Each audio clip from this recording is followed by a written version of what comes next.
Sunday afternoon and brew my cup. No UFO live stream shows on What the Truck. Hold up, what am I thinking? Terrestrial materials on at 1 p.m. Eastern.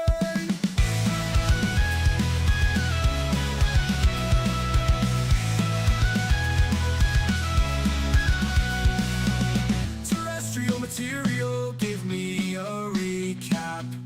Terrestrial material, that's where you'll find me at. Aliens and AI, Matt, he's a hell of a guy. I bet I'll see John Stokes, depths and rotary motion. The cosmic twilight will hang out too. Jeff Garvey and Tim G. Star will sure stop by. Please don't forget to like, share, and subscribe.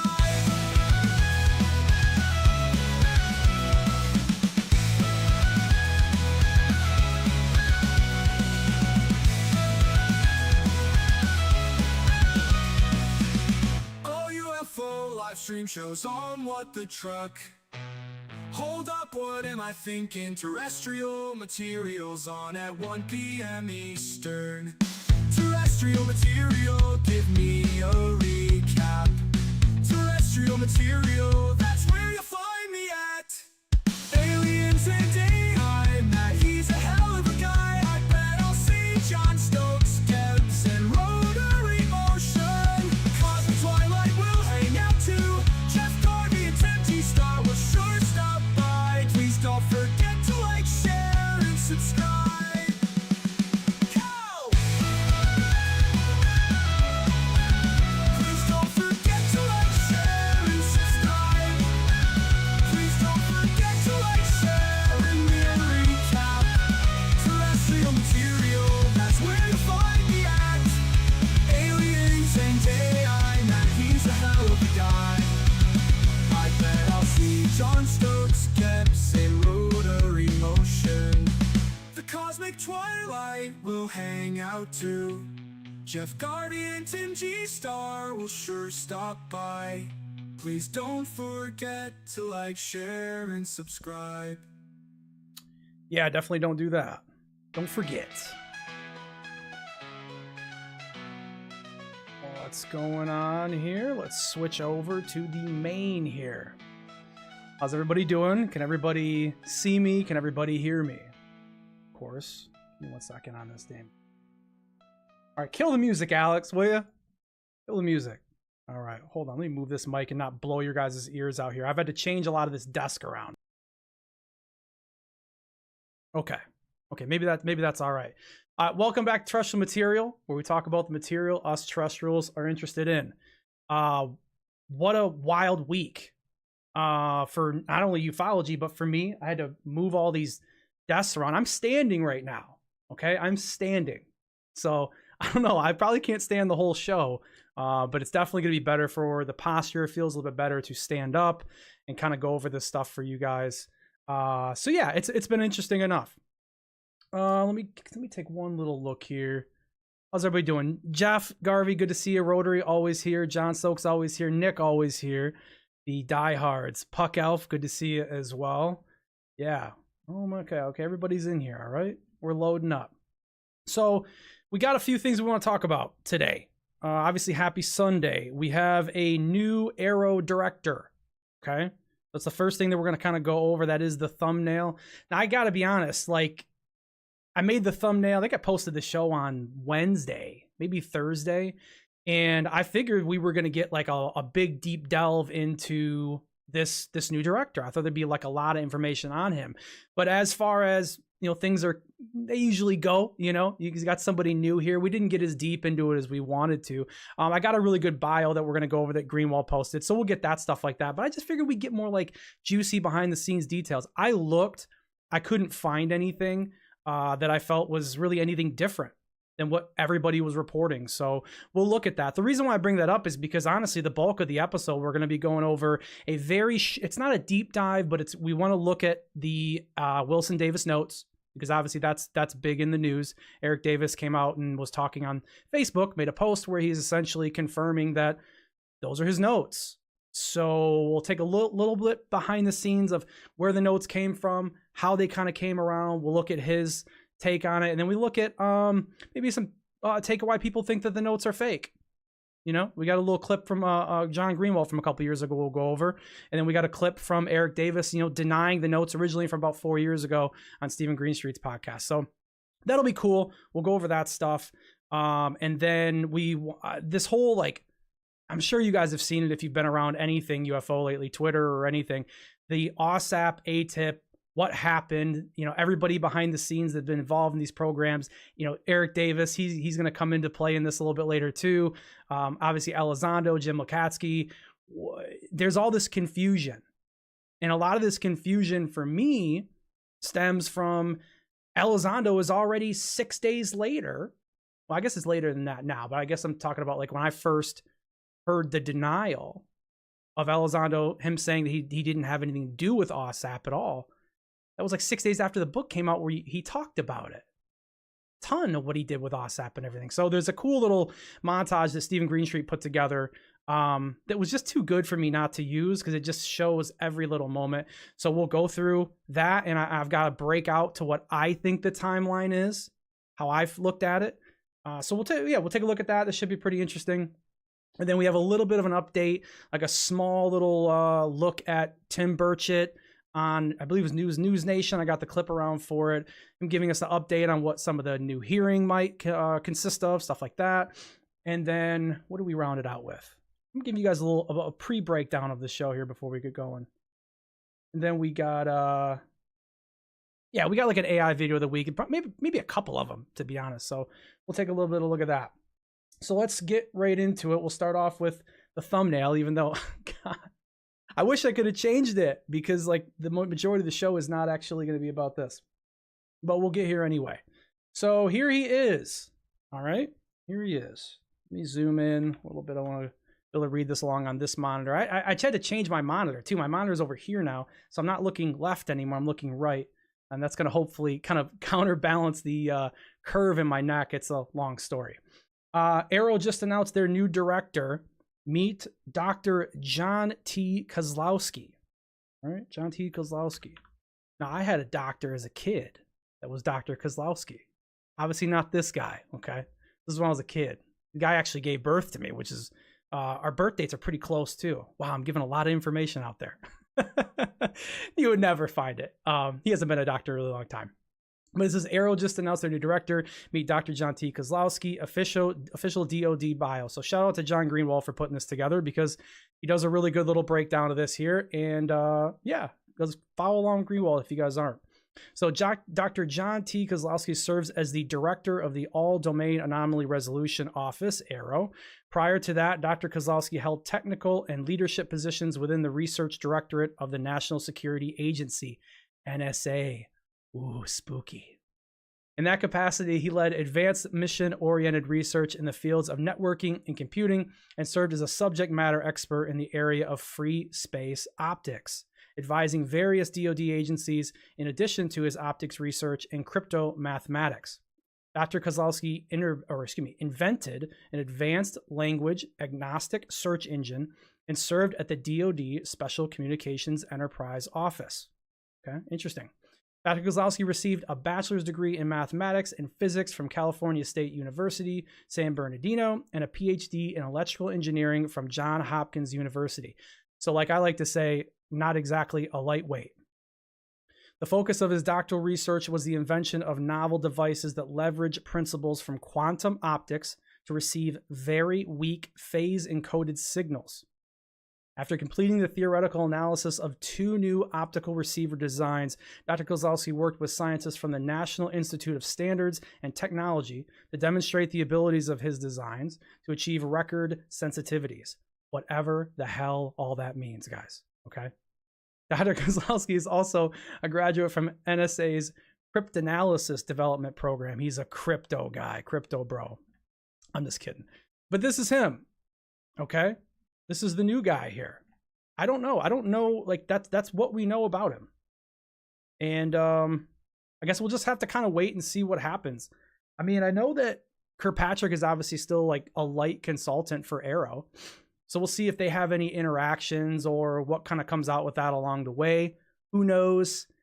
It's hard to say what you think you're going to get from this guy. I've never heard of this guy. I don't think really anybody has, hence why we don't really have much more than this bio that I'm sure Greenwald dug a lot at to get. And I'm sure a lot of people just copy and pasted it. But at the end of the day, look, it's AARO. We kind of know the agenda with AARO. We kind of know what's going on. Will he make waves? Maybe. Does he look like the kind of guy that makes waves? I don't know. I don't think so. He looks in this picture like he's, how do I say this like without being offensive to him? Because I don't mean to be. He just kind of looks like he's happy-go-lucky, kind of airheady. You know what I mean? Like he's, I'm here. I got this new job here at AARO. You know, I'm the director. He just seems like out of place or something to me. I don't know. When you look at Kirkpatrick's like, you know, he's got the rings on. He's got the jewelry. He looks like somebody that, you know, kind of fits into like that role where this guy just seems like an outside hire. You know, he's just really excited to be here. I don't know. We'll have to see. Let's see what you guys think in the chat. NSA, you okay? Pawn in the game. Yeah, I mean, I don't know. It's early to say. So that's him. Let me jump back here a little bit. I wish we had more. I wish we had more on him, but we don't. Okay, let me see where we're at. Wilson Davis notes. All right, on August 30th, this is courtesy of Red Panda Koala. There was a big, and Red's been like tweeting like crazy. So I think there's like probably 3 different bookmarks from him this week. They've been all over the AAWSAP, AATIP, and everything that's been going on there. We got a kind of a big surprise on the 30th, just a couple days ago. Eric Davis is quite active on Facebook, and he's been pretty active lately. I don't know if you guys can actually see. It says Eric Davis at the top here. It's probably going to be cut off, but you can't really read it. Okay, so this is the statement that kind of set off everything to everybody start looking into these notes again, okay? So it says, Eric Davis, no, he told me that he would deny meeting with me should I publish anything about it. Now, what he's talking about is he's talking about Admiral Thomas Wilson and this alleged meeting in October in 2002, where they met inside a car in Las Vegas, back at EG&G, and Admiral Wilson essentially started filling in Davis on this crash retrieval, and there's a whole bunch of other stuff along with it, of these legacy, this essentially the legacy program, the core secret program. And yeah, so he starts going through all this, okay, and he ends up telling him in that meeting, and we're going to pull up the notes, and we're going to go through a little bit of the notes. I'm not going to do the whole thing. I do have the notes linked in the description below if you guys want to actually go and read the notes top to bottom. They're 15 pages, but that's what he's referring to here. And in the notes, Thomas Wilson is alleged to say, hey, if you ever talk about this, Davis, I'll deny it, which he has in the past. I never published anything about our meeting. Ed Mitchell's Unethical Kids released his copy, covered by Ed's signed NDA. Suppose he had an NDA on it, which is interesting enough here when he says Mitchell's Unethical Kids. And we're going to look a little bit more of that as we go. Of my interview notes to a friend. Now, a lot of the story here behind how these notes got out, and like I said, we're gonna trying to keep this in order that it'll make sense. I want to go through this post first before we get more into the chronologicalness of it, if that's a word. He's saying unethical kids, and supposedly there was, after Edgar Mitchell's funeral, some of his things were going to be, some of his files and his notes and things were going to be thrown out, but they were stopped being thrown out. We don't have the real story of exactly who got a hold of these notes and disseminated them essentially originally. That's still unknown to me. I've never heard of it, but he's kind of saying it's the kids, that the kids essentially sold them, and we'll get into a little bit of that as we go. The latter individuals responsible for shopping the notes at UFO conferences to the highest bidder, which was Grant Cameron. Now, he says the latter individual, he's talking about a man named James Rigney. James Rigney is he's a UFO researcher out of Australia.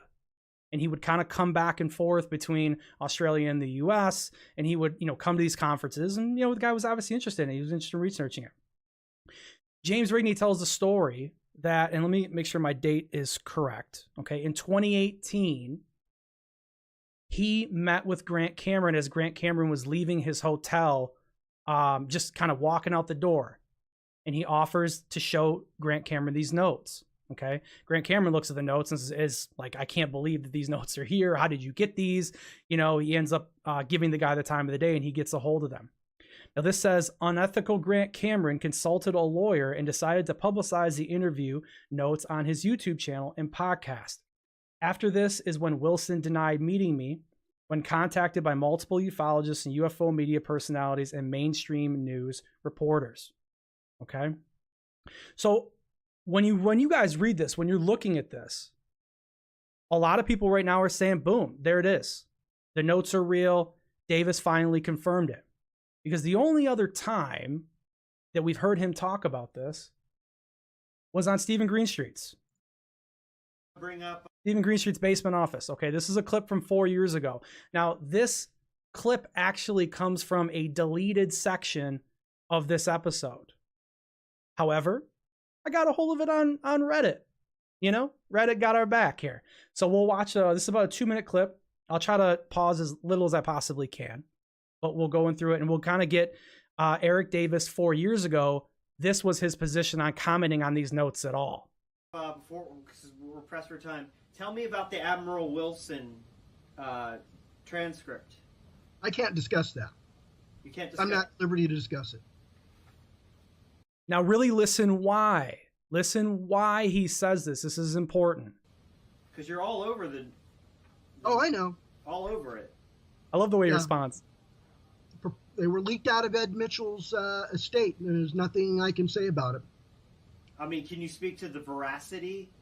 I have to pause right here. You guys remember the scene from Goodfellas where what's his name off the top of my head? Joe Pesci dies, and they call Robert De Niro and they go, yeah, there's nothing we could do.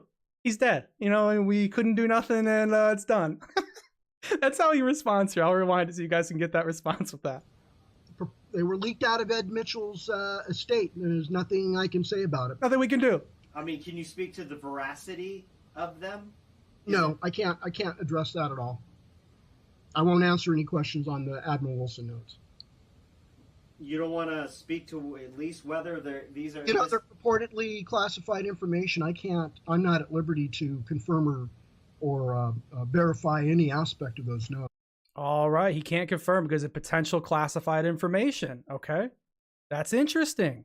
And, when you have security clearances, that's something you don't want to violate, because the Department of Justice under the Obama administration, and it's continued under the Trump administration policies, is they will vigorously prosecute anybody with security clearances who will go out of their way to discuss any classified information that got leaked or released into the public illegally, or through other means. Okay. So I can't address those notes in any form or fashion.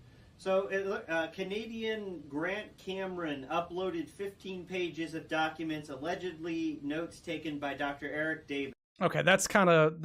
Let's see if we skip ahead on this. He kind of mentions Grant, but I don't think it's as important as maybe the end here. I don't know. I've never seen whatever the pages are that he has. I haven't seen those. Like, here is what appears to be a letter to you from a Will Miller. Okay. All right. Well, he uploaded it, but I can't address any of it, so All right, so is that a yes? These are real? These are true? I won't give you an answer. Okay. Okay, he's not going to give us an answer. Well, because he's saying, "What this stuff's potentially classified," right? Okay, so what is the deal here?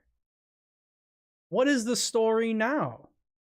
Because it seems to me that he's addressing it now. He told me that he would deny meeting with me should I publish anything about it. I never published anything about our meeting, but Ed Mitchell's Unethical Kids released this copy of my interview notes to a friend.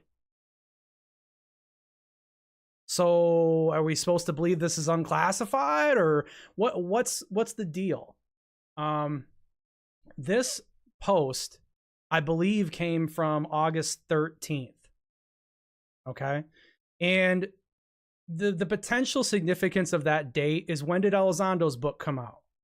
Elizondo's book came out on the 20th. Okay. Now, why is that important? Well, because Elizondo talks about the notes and essentially confirms that they're real in his book. So was Eric Davis aware that that was going to happen, and maybe he just wanted to get it out there himself? I don't know. He wanted to get his feeling on that before Elizondo maybe stole the thunder of that, or it's very strange. No one really knows why. But he came out and he dropped that out there. Okay. Now, when we look at a little bit, let me jump back just a little bit, because I don't want to leave this part out. In 2008, this is just kind of some extra things that are pretty interesting here. In 2008, Dolan, supposedly, Richard Dolan, that is, big UFO researcher, says that he's seen the first 2 pages. Says he's shown the first 2 pages of these Wilson Davis notes. Okay. And he does that in 2019 on Jimmy Church. Comes out on Jimmy Church and starts describing potentially this document. Now, a lot of this information that I'm going through right now is Grant Cameron was very detailed going behind the scenes on how these notes had moved around and what had happened with them. Okay. And Grant Cameron tells a story about how he got the notes in 2018, but when he heard Dolan on Jimmy Church start talking about a document that he had once seen that, he never always wanted to kind of talk about, but couldn't, and, wish he could get it out there. Jimmy Church was kind of pressing him to give an example of a document that he wishes he could, tell more people about. And the details he was giving, Grant was listening to the episode and realized that that was the case. Okay. He realized that that was the document. So it comes out essentially through Grant Cameron, but Dolan also kind of mentions that he's seen it before. Okay. And that's prior to the 2013 situation where James Rigney originally got the documents in 2013. This is the timelines. It's there. It's the way it moves around is kind of funky, but there it is. Okay. Now, the further back than that, the origin story of essentially how these notes, how that meeting with, we'll pull this up right now while we're waiting, while I'm going through this, because this will just make more sense if I pull this up now. Okay. This is what I've got linked for you guys. Okay. So 10/16, 2002, Eric Davis meeting with Admiral Wilson. Rich says to go to EG&G Special Projects building at Greer in Paradise. Meet at 10 a.m. Don't be late. 10:10. The Admiral's late. Okay.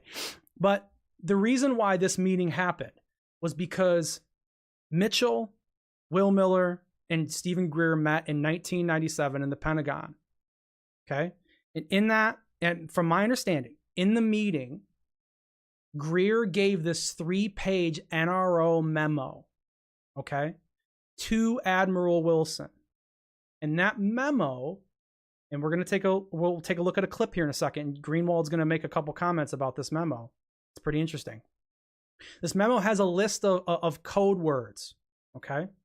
And supposedly when Admiral Wilson looked at the memo, the code words, he recognized a couple, and then those code words made him kind of jettison off into this entire process of him looking into these notes or looking into these programs.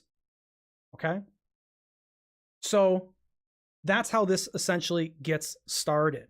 All right. Now the NRO document, the 3-page document, has been contested. Okay, this is a clip from 2 years ago. This is John Greenwald. And let me pull this up.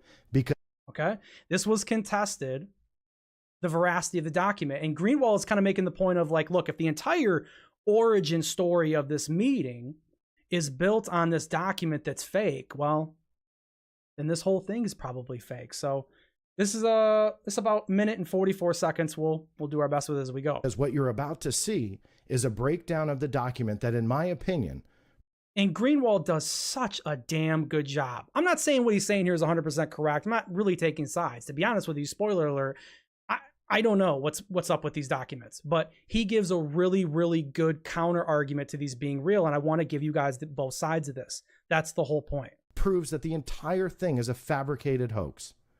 And so how is it that we call this the UFO leak of the century, and so many people who are touting anonymous sources say, hey, this is all real, but no one has ever come to them and say, hey, you guys, look, I don't want to be named in all this, but you're touting a hoaxed document as the root of this story. You need to not do that. Yet no one has challenged what I'm about to show you. Now, those 3 pages that I went over, I'm going to start dissecting from top to bottom.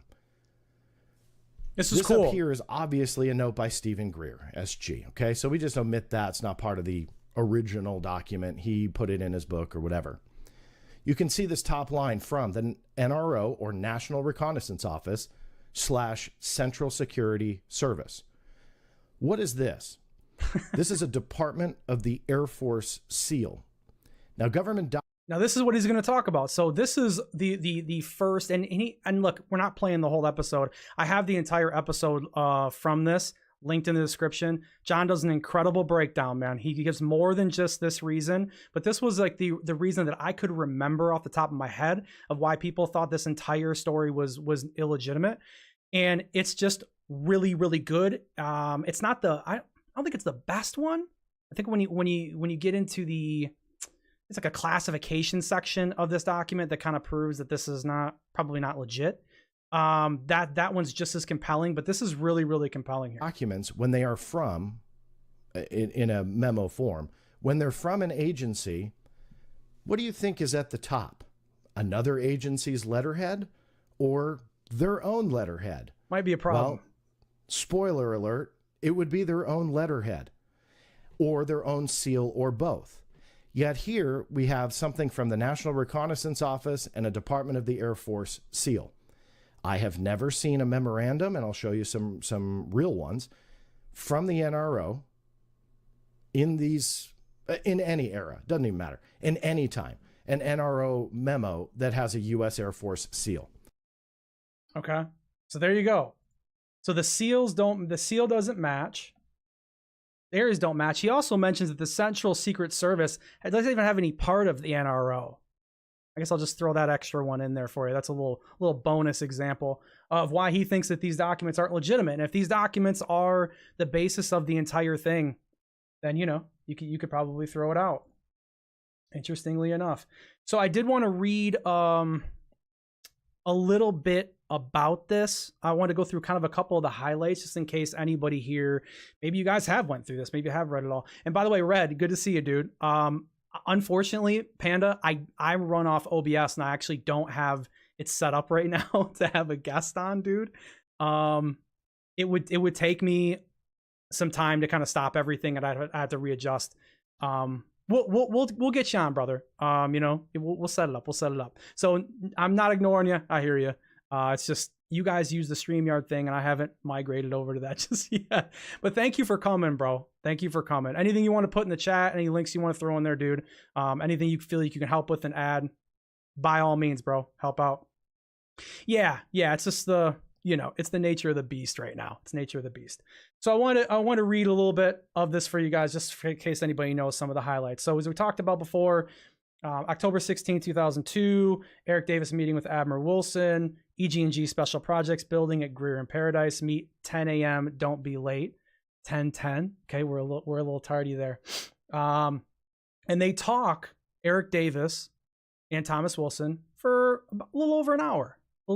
This thing goes. Okay, and you have a lot of intro here. This is something you guys are going to want to take a look at. I'm not going to read the whole thing, but this is the memo to Eric Davis from Will Miller. And he kind of goes over, you know, things that he will talk about, things that he won't from the meeting, kind of informing Davis. It's pretty interesting. That's going to be there for you guys. Let me see. I'll zoom this in a second. Let me see. And EWD is for Eric Davis and TW is Tom Wilson. Okay. Miller told Greer their conversation. Wait, that's not, why did I highlight that? That's not where I want to go, guys. Come on. You know how I do this when I highlight these documents. I know this feels like I'm trying to do a deep dive or something. I'm really not. I'm trying to just go as surface level as I can because we've got other stuff we got to talk about. But this is pretty cool. This should give you kind of the gist, some of the cool moments. So Eric Davis, change subject. So what SAP compartments did you find? Okay, this is him talking about, we're kind of jumping ahead where Wilson's about to start talking about the whole process, what he tried to do, how he was denied, and what happened at the very, very end of it here. Core secret, won't say. Code name, again, won't say. Core secret. Who is the project contractor or U.S. government agency that runs the program? Wilson, an aerospace technology contractor, one of the top ones in the U.S. Who's that? Who's that? Lockheed? Boeing? Who is it? Who? Yeah. Eric Davis is who? Tell me. Core secret. Can't tell. Davis, defense contractor? Wilson, yes. The best one of them. I got the sun coming through on my face. How about that? Intelligence 2, in their corporate portfolio. Give a hint? Sorry, no. What happened when you found contractor? Wilson says, I made several calls end of May 97, first to Paul, Mike, and Perry to confirm I had the right contractor and program manager to talk to. Did they confirm? He says, yes. Then, end of May 97, made 3 calls to the program manager. One of them conference call with security director and corporate attorney. Confusion on their past as to why I was looking for them and what I wanted from them or wanted to know. Very testy tone from all of them. So these guys obviously don't like to be questioned. Okay? We're going to say that this document and this is the situation is real. What do you mean? Wilson says they were agitated about my calling, surprised by the call. What you asked them? Yes. What was that? What words? This is cool. I read their program record in the OUSDAT Special Program Records Group, and I wanted to know about their crashed UFO program, what their role was, what they had, etc. Also ask if they heard of MJ-12 or some such organization code relating to crash/recovered UFO craft. So like all the lore stuff, you know what I'm saying? All the lore stuff that you want to hear where you're like, oh, okay, yes. I want to know more about MJ-12. What'd you ask them? All right, reaction on the phone to that. Yes, I asked who I talked to. Let me zoom in one more time. I'm going to read off the screen. Plus, you guys can see this better anyways when I do it like this. Yes, I asked who I talked to before I called them, so I told them, and they weren't happy with that answer. You mean about Perry, Paul, etc. Oh, no, I didn't tell them I talked to those guys. Whom else you talked to? There were the other program managers I called. Davis, you didn't mention that before. Thought I said something. Who were they? 3 programs who said they weren't who I was looking for. 4 programs that referred me back to the present threesome. So he was calling all over the place, trying to figure out who these guys were. And he actually had other programs that went, no, really who you are looking for are these guys who told you that they're not them. Okay? Why the latter? Because they were part of it. In different compartments placed in different layers of the compartment's pyramid, split up to do different things or parts of it. So we've heard about this stuff forever. You know, the compartmentalization is actually kind of a problem supposedly with these programs. They're all in same records group, but their connection to each other is not obvious. Typical thing, but usual in records. What then? Says Davis. Okay, Wilson says, I told threesome I wanted formal briefing or like a tour, etc. Was exploiting my regulatory authority as Deputy Director, DIA, Assistant Joint Chief of Staff, J2. Wilson was up there, man. He was the dude. Told them My not being briefed was oversight they needed to correct. I demanded. So he was pissed off. He's calling these guys saying, look, man, you got to tell me what's going on. I'm a J2, dog. Like, you know, I potentially have the ability to maybe unclassify some things themselves. So it's like, I need to be able to look into this stuff. They needed to discuss this, his demand, so hung up. Got called 2 days later. They said they don't want to talk on the phone and arranged a face-to-face meeting at their facility. This is what's pretty interesting too, because a lot of this story kind of ends with he was denied access and you don't hear much later. Okay. If you really go down in these notes more, and this is why we're doing this, there is a bit more to the story that I don't know if everybody has heard. Okay. So I really want to go through this. They, did you go? Okay. Yes. 10 days later, Wilson is saying mid-June or so that he flew out there, met in their conference room in their secure vault. 3 of them show up. 3 guys with whom you had telecom? Yes. Same 3. Security director, NSA retired, a CIA expert, program director, corporate attorney, called themselves the Watch Committee or Gatekeepers. Why that phrase or name? I asked. They said they were formed out of necessity to protect themselves after a near disaster in the past almost blew their cover. Something to do with an agreement that was reached with a couple of Pentagon SEEs overseeing SAPs in those days. We're vague about when that was. So it was, I guess they're essentially saying that this stuff almost came out once. And so now they're really, really tight about who they talk to. What was this? Let me finish. They said years ago in a past audit investigation led to them, and it wasn't supposed to, nearly outed. So it was from an audit. A battle, a nasty back and forth between them and the investigator and the Pentagon chief ensued. Like a tug of war for program transparency, they told me money was the issue. Their hiding out became the other issue. Sometimes reading this is weird because they're notes. And you know, a big criticism of these is, I know Greenwald talked about how this is has almost like a TV script feel. He doesn't really claim it's a TV script, but it has that kind of a vibe to it. Some kind of threat was leveled to blow the lid off of them, so they backed down and let the investigator in to complete his job. They work very hard to keep the program hidden. They're working hard. What happened with that? He was officially briefed, given tour, shown their program. So they brought him in. Wilson was briefed, given the tour, shown the program. Did they show him a craft or hardware they said was quote unquote alien or from a UFO? Wilson says didn't say more about that. Said after that episode, a formal agreement was struck with Pentagon people, and that's SAPOC. Is it supposed to be SAPCO? Is that spelled wrong? I don't know. I don't know what I can't feel like that's, maybe that's not, maybe that's right. To prevent this in the future, didn't want a repeat. Special criteria was established in agreement, a special circumstance that must meet rigorous access criteria set by contractor committee. No U.S. government personnel are to gain access unless they meet the criteria to be administered by contractor committee, program director, attorney, security director, irregardless of the tickets and position U.S. government personnel possessed. Literally, their way or the highway. So they're saying, look, even if you come to us, even if someone like Admiral Wilson came to them, anyone that has the tickets, and what the tickets mean is these are your clearances.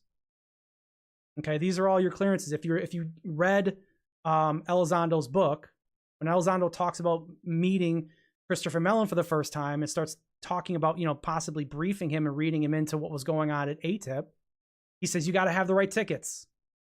And supposedly Mellon got those tickets in a week. So Mellon must have had a little bit of a pull if we're to believe that that was the case. So it's pretty interesting. So that's what they're saying here.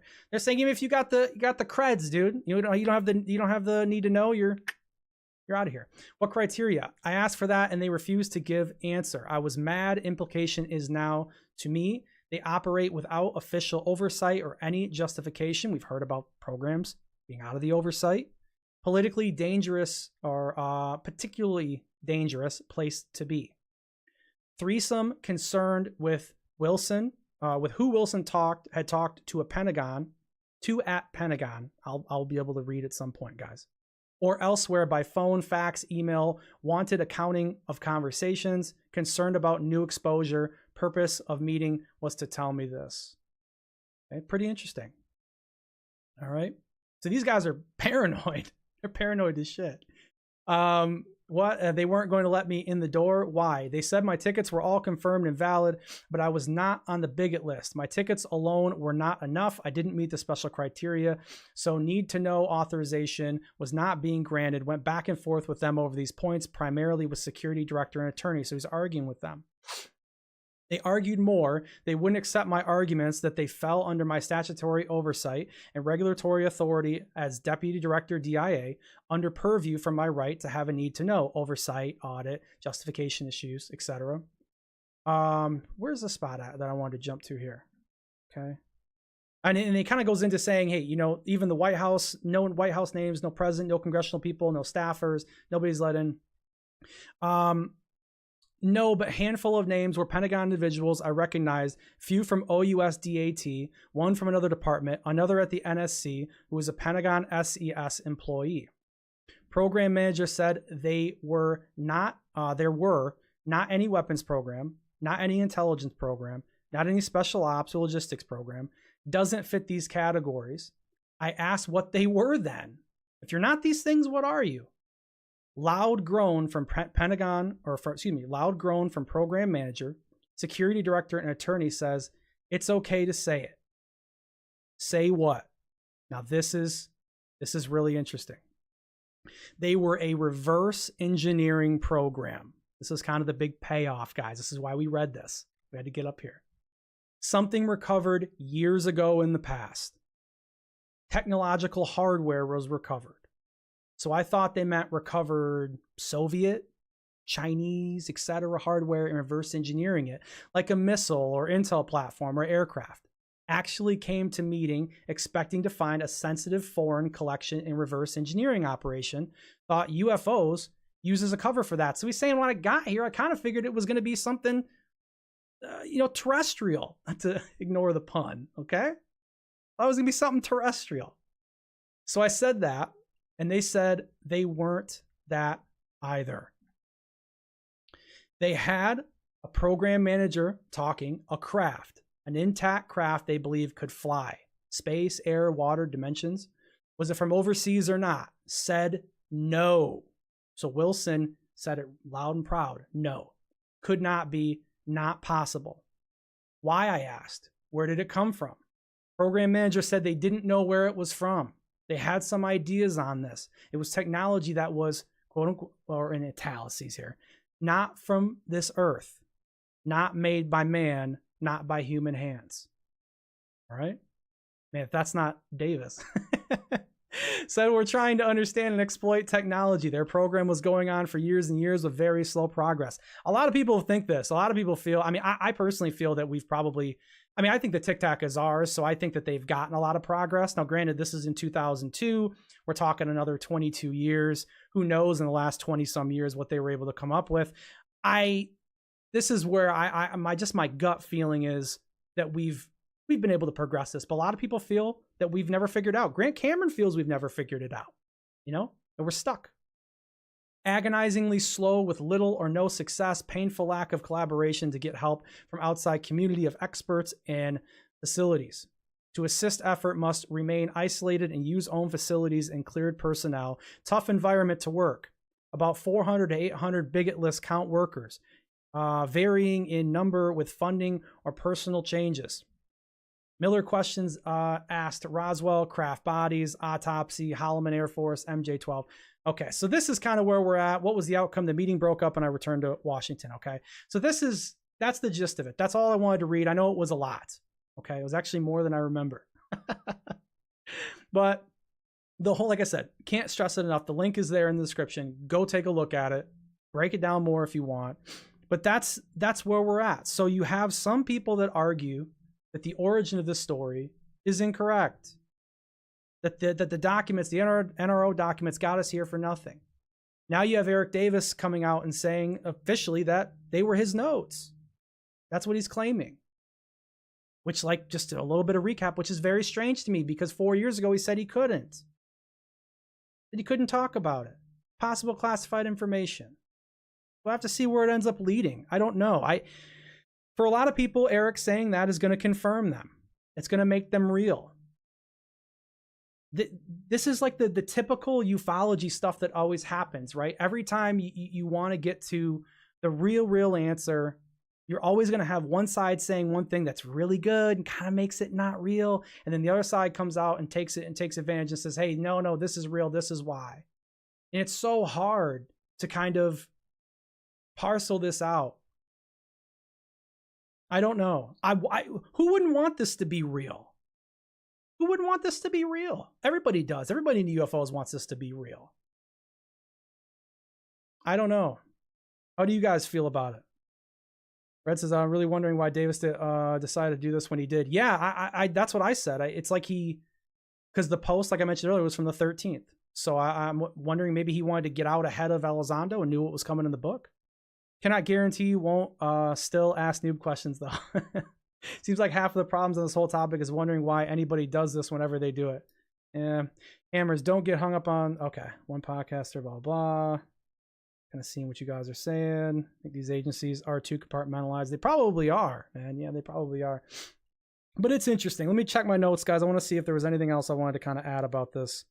Oh, yeah. The one thing that I think it was an interesting...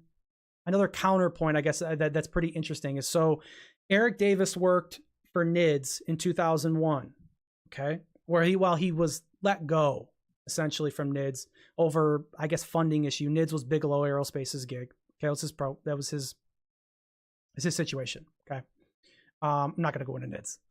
Like I said, we're already at 46 minutes. I probably shouldn't even be saying this now for time. But another theory is that these notes could have been fabricated by Eric Davis. Okay, because what he could have done is fabricated the notes, went back and said, hey, I'm really important. I have connections in 2002, and said, hey, look, hire me back, or you need me, pay me the money. Right now, if that was true, if the notes are fabricated and there isn't anything classified about it, that's why he could come out and address it now. Right? Interesting. A lot of things against it, a couple things for it. We'll have to see how it all goes. All right. Let me jump back here. And Red, we use this from some of your posts here today too. So that's pretty interesting. There's Davis and Lou. There's Edgar Mitchell. All right. Now, moving on. Actually, before we jump to this, I want to do the congressional update. There's not a whole lot going on with Congress right now, guys. Very quickly, Representative, we did get a little bit of an update here on News Nation.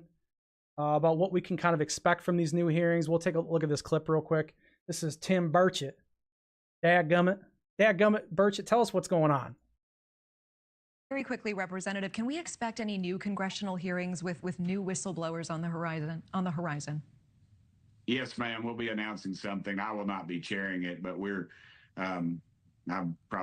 wouldn't allow me to do it. But there's going to be some others that are, and I'd be very satisfied with them. We'll have I believe one of our female members of Congress will be chairing that committee, and we're going to get to the bottom of a lot of things. We're going to call some people in, and they're going to point some fingers, and they're going to name some names. So I say, let's get it on. All right, Thank Representative Tim Burchett. Let's get it on. Yeah, so that's what they're saying. Pointing fingers, naming names. God, I hope so. I hope so. You guys remember when they pulled the DOE in there, right? They pulled Jennifer Granholm in there, and they were kind of questioning her, the secretary there. And I don't know what really came of that. I haven't heard about any follow-up or anything. Maybe you guys have heard something that you could fill me in on that maybe I missed. I don't know. I don't have all the answers, I'll tell you that. So this was the other thing that bothered me this week. And it's been bothering a lot of people, okay? I reviewed Elizondo's book last week. I gave it 6.4 out of 10, wasn't a horrible read. A lot of, and look, this is just like my subjective view of the book. There was a lot of cases that we've heard of before, a lot of information we've heard of before. So I'm not blown away by the book, and I didn't get everything that I wanted out of the book. Okay. But one of the things that I was really trying to understand more from the book, and I kind of felt like I had got a little bit more of a grasp on, was this timeline, like how Lou originally got into AAWSAP, AATIP, how that whole process kind of flowed. I wanted to hear more about that. And we get a little bit of it, but it's still kind of shrouded a little bit. But they still made statements in the book about AAWSAP that he, 6 days later, on Coast to Coast with George Knapp asks him about AAWSAP, and he contradicts himself from the book. Literally 6 days later. Okay, 6 days later since the book was out, right? I think the interview was like that night. I think it was Sunday night. So it's like I did the book interview or book review, and then he changes it, and I hear the other thing, and I'm like, damn it, like I would have changed my review of the book, but it's already out there now. Like I kind of can't change it. But it irritated me because in the book or in this interview, he says that he had nothing to do with AAWSAP. He said, I made it very clear in the book. And when I'm hearing that and I'm seeing that, I'm going, no, you didn't. That's the opposite of what this situation was. What are you talking about? How could he possibly be coming out 6 days from the release of the book and contradicting himself? This is crazy. It blew my head off, dude. I couldn't believe it. And a lot of the community's been kind of going crazy talking about this at this point. Now, Green Street does a nice little cut here. I don't want to do sound because I don't know if the music is okay to play or not. So I'm going to steer away from that. But he gives us the quotes. Okay. And he does have Elizondo speaking throughout this. So I thought about risking it a little bit to get the audio portions for it, but we'll read it as we go. And this is pretty interesting, okay? And after we kind of go through a few of these tweets, I'm going to give you guys my breakout of what I think the timeline is, okay? Here we go. No, I was not part of AAWSAP. Wait, he says, no, I was not part of AAWSAP. I made it very clear in my book, okay? I love how it's Jim from The Office giving him the skeptical look. It's so great. It's very funny. I was recruited into a strange and highly sensitive U.S. intelligence program, AAWSAP. So he says he's not, but when we go to the book and we quote the book from the 20th, AAWSAP, it's right there. Okay? Let me make this bigger. Should we make this bigger? Yeah. No, you guys aren't going to be able to see it. Okay? This job transformed my life. Okay? No, I was not part of AAWSAP. I made it very clear in my book. He kind of does this back and forth where he's like, he shows the contradictions here, okay? It's back and forth. Jay and Rosemary's team needed a senior intelligence officer to set up counterintelligence and security for one of their programs. And that's what he's talking about in the book. Because in the book, he says in early 2009, Jay Stratton and this Rosemary Kane came and met him to talk about recruiting him into the program. It's right in the book. It's crazy. It just blew my mind, guys. It's not because I don't think that Lou could lie. It's simply that like it's so bold and it's so close to the book. It's just crazy. Yeah, Jay explained, this is a quote from the book. Jay explained that he helped create something called the AAWSAP, Advanced Aerospace Weapons System Applications Program. Dude, this is wild. They had come to recruit me. And then he says, no, we're not part of AAWSAP. So this goes back and forth, back and forth. You guys get the gist. Okay. Now, if you're not confused already, okay, we're getting close to my breakout I'm going to do. If you're not confused already, let's get more confused, shall we? Eric Davis has been busy on Facebook. Okay. Lou didn't run AATIP, which is what Jay Stratton is going to say in his book. So Jay Stratton's got a book coming out. We're going to see what Jay Stratton's going to end up doing with this book. It's always with the picture I can't zoom. So let me leave it like this. Maybe I can zoom in it this way. Look at Davis and Lou. I don't think it'll help. I don't think you guys will be able to see this as much. So this is Eric Davis's 2 posts on Facebook. It says, one more note. Travis Taylor told viewers in an episode, he didn't say which season and episode number that he was referring to, of Ancient Aliens on the History Channel, that Lou didn't run any AATIP follow-on to AAWSAP, which is what Jay Stratton is going to say in his book. Now, from Lou's book, I kind of took it that Lewis essentially, and he never says that he ran AATIP in the book. He never said he was director of the book of anything, which is a good point that Green Street makes, and it's very, very weird. But he says, didn't run any AATIP follow-on to AAWSAP, okay? And what I think that he was involved in that follow-on, because I think it was a follow-on, but it wasn't like a program, obviously. It was a portfolio. It was something else you'll see in my breakdown. I'll explain more. But I think he did have something to do with that. But it did seem like Stratton was kind of the real guy going for everything. He was the one that went for Interloper. We talked about that program, that honeypot UAP program they were trying to put together, or operation they were trying to put together. And Jay was the one that was kind of going around there and talking about that to the Joint Chiefs. Excuse me. He was talking to the Joint Chiefs about it, trying to get that moving. So it did feel like the big moments that Jay was kind of there, and he was really the one making the big moves. So you would feel like he was kind of the guy who ran it, right? I will be talking to Lou next week to clear up what role he had post AAWSAP and pre-UAP task force and during the UAP task force. Task force came after.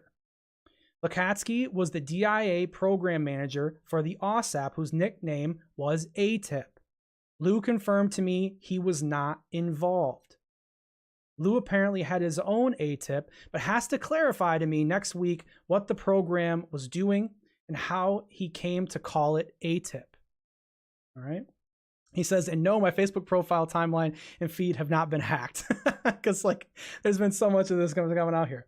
Now, this is really interesting to me. Okay, this last post here. And I was a contractor to AAWSAP/AATIP during 2008 to 2011. I consulted to Lou, but I also consulted to the UAP task force. I think there's got to be something to this. And in my opinion, when he's saying AAWSAP, AATIP, he's still putting AATIP there just to reference that, like, it's the same thing. It's the nickname. It's the same thing. 2008 to 2011. Okay. That seems, from the way that I'm looking at the time, and that seems to make sense. Okay. Let me back up just a little bit here. There's one more thing I want to read. And this is like a back and forth that's pretty crazy. Okay. So if you're still not confused enough, you're still not there. Don't show my AI video yet. Damn it. Do that. James Lukatsky's response to News Nation regarding Lou Elizondo. Okay. Lukatsky came out and made a statement after the book. I was the sole program manager for the complete duration of DIA's AAWSAP, September 2008 to December 2010. Okay, makes sense to me. And worked alongside DHS in the follow-on Kona Blue program through 2011. What's wrong with that? What's wrong with him saying the worked alongside DHS in a follow-along Kona Blue program through 2011? Because Kona Blue, if we're to believe that the documents that were released through AARO, was never a stood-up program. It never went through. He's making a statement as if it did. Are you confused enough yet? God, I am, dude. Okay, I am. Elizondo was not involved in either AAWSAP or Kona Blue, James Lukatsky. So he's essentially, throwing Lou's book into the garbage. Like a lot of the book. At least the parts that were interesting to me. And then down here it says, but I thought Kona Blue was just a proposal for a program that never was. Yeah. Okay. So, jeez, Pete, this is nuts, dude.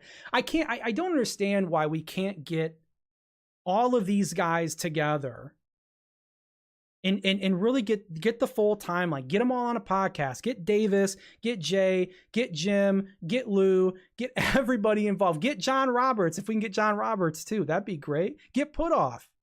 Get Semivan. Let's get an all-star effing panel. Let's get TTSA. Let's get the whole gang back together and let's really break this thing down, huh? Okay.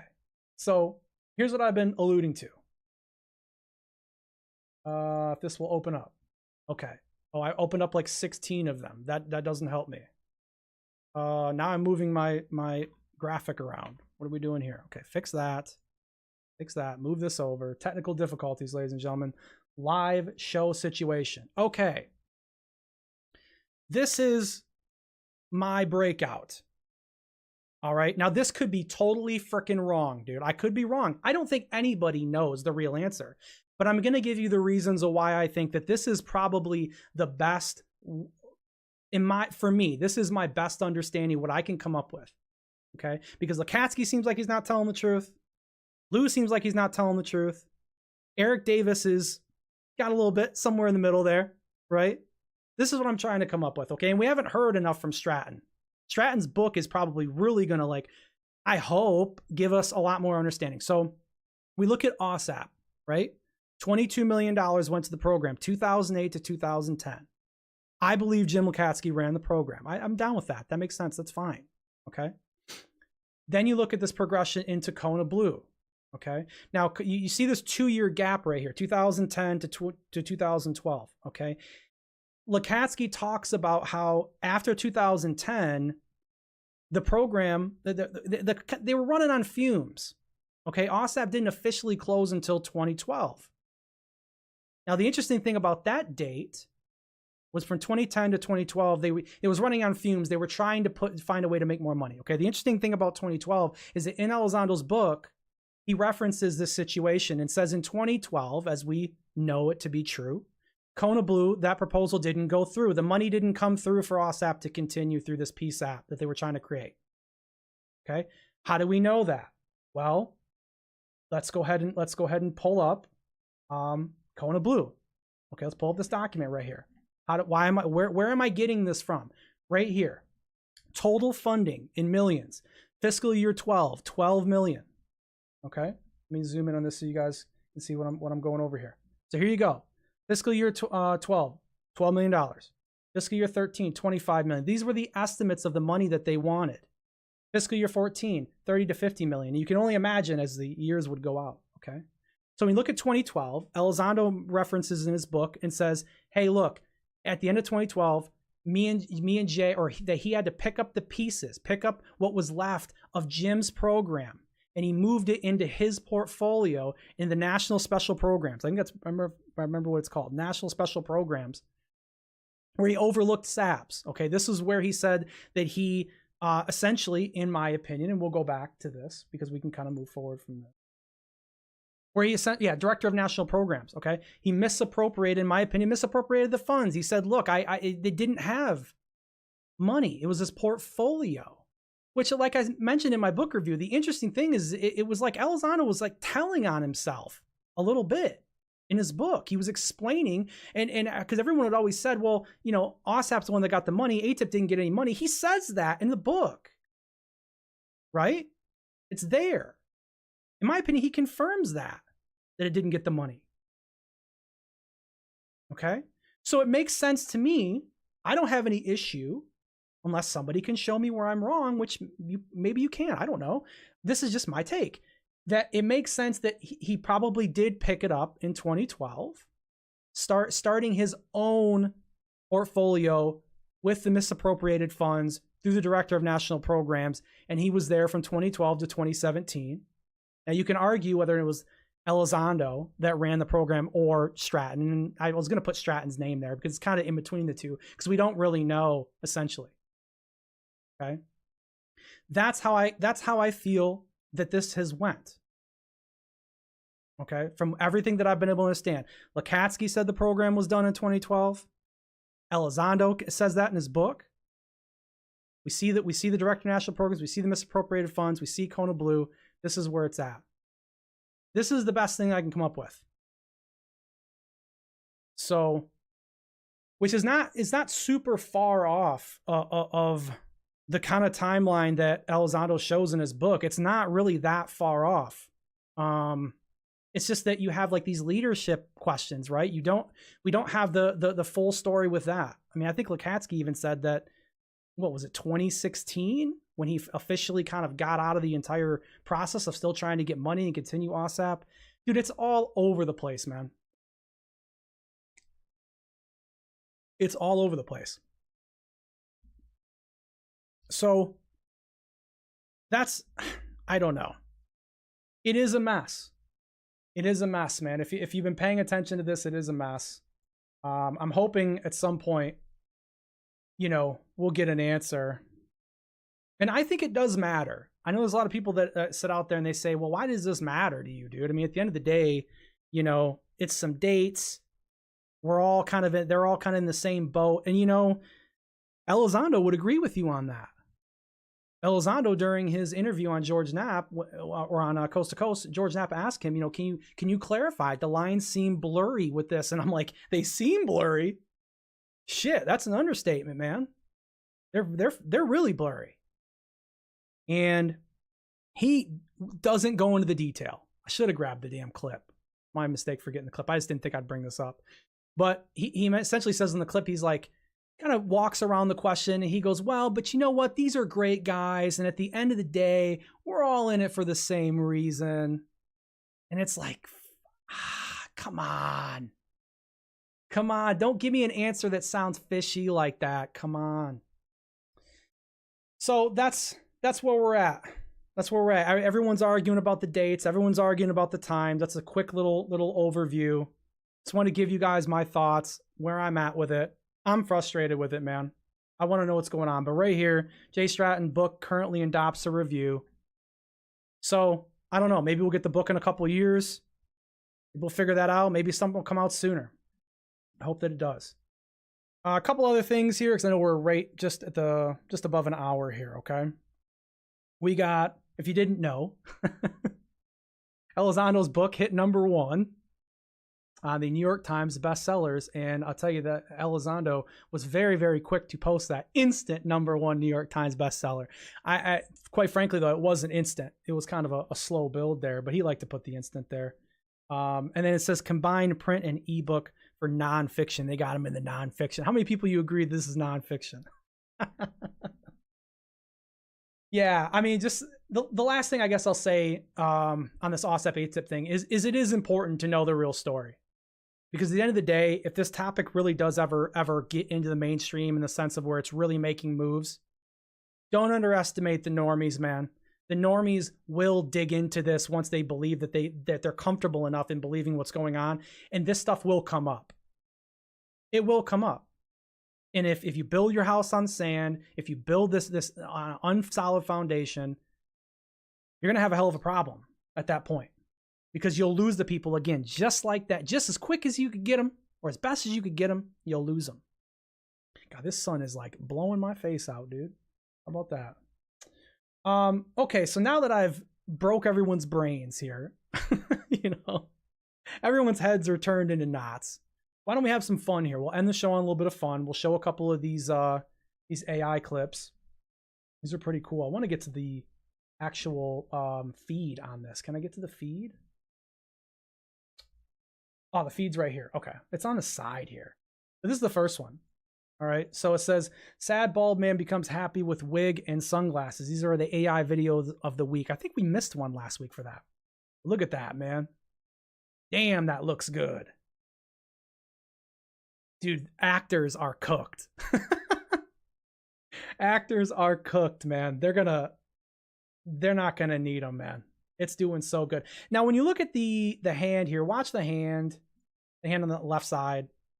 It's a little funky right there. It's right. I'm pointing to the screen like you guys can see where I'm pointing. Right here. It's a little funky, but hey, that's quite the situation there. You got the silver 1977 Porsche 911 Turbo driving through cyberpunk landscape. These are all AI videos from this one too. Can I pull this one up here a little bit? Okay. This is pretty cool. This is all from a brand new AI video making software. It's a new software. Let me see the name of it. I wanted to get you guys the name at the top here. I love these videos. I don't mess with these enough though. Yeah, Minimax. Okay. Yet another Chinese Sora competitor dropped a Minimax. There's tons of these text to video models. So there's 10 examples that you guys are here. What I'll do is I'll retweet this for you guys right now. And if you want to go onto this feed on Twitter, and you can follow the Twitter, it's right here at Terrestrial Material. You can go look through these, man. Min Choi, this guy, I get these videos from him all the time. Or it's pretty much every week. He's got great ones. A teenager skateboarding in the city.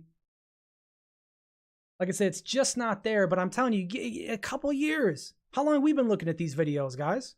6 months? Look at how much they've improved in just in the last 6 months. It's incredible.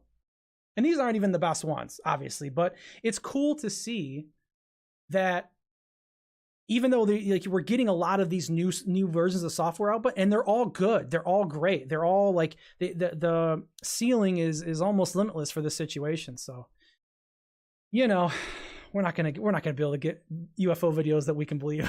We're kind of screwed on that. We're kind of screwed. Anything else? Let me roll through this one last time here. Let's see if there's anything else. Yeah, I mean, this is a crazy breakout. Kind of, we went over it, the back and forth between Elizondo. Man, like I said, I try to keep this at an hour for you guys, man, because I look at it like if you got an hour, you'll spend an hour. You know, 2 hours is kind of long, but that's the gist. That's the week. Hopefully we get something new for the coming week. I don't know. Hopefully get some more news. I stood this whole damn time, guys. How about that? Stood the entire time. Get a little exit music here. All right. Thank you guys for coming. All right. Rotary Motion, Jeff Garvey, Zeta Cat. I want to say Zeta Reticula. I want to finish it in my brain. Moody Mongo, good to see you as well.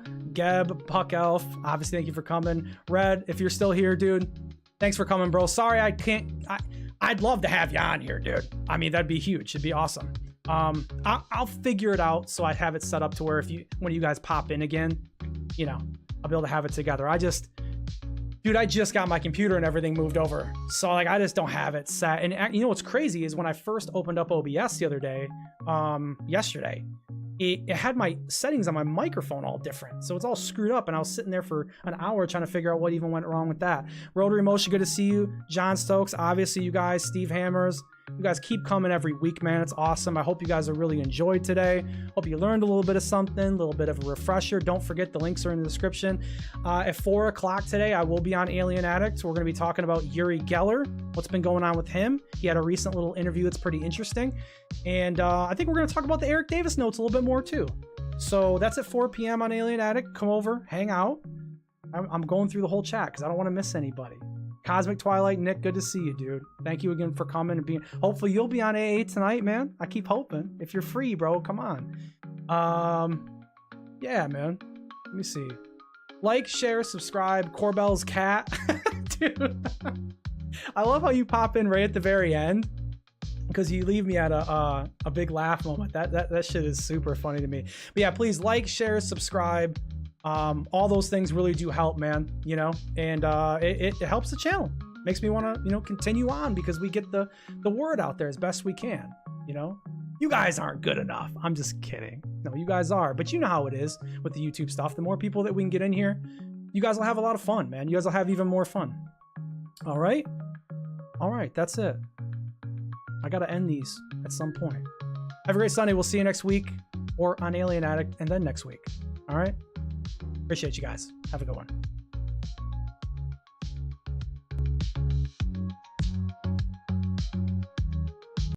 Roll out of bed Sunday afternoon and brew my cup. No UFO live stream shows on What the Truck. Hold up, what am I thinking? Terrestrial materials on at 1 p.m. Eastern.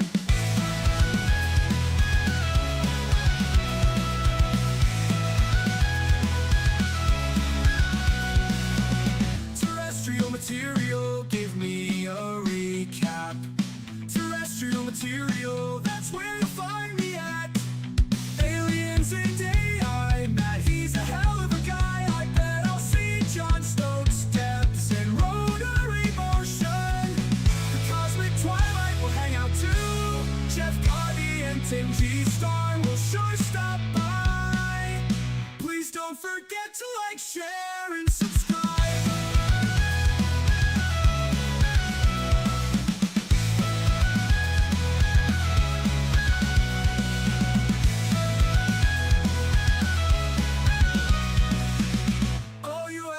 Live stream shows on What the Truck. Hold up, what am I thinking? Terrestrial materials on at 1 p.m. Eastern. Terrestrial material, give me a recap. Terrestrial material, that's where you'll find me at. Aliens and AI, Matt, he's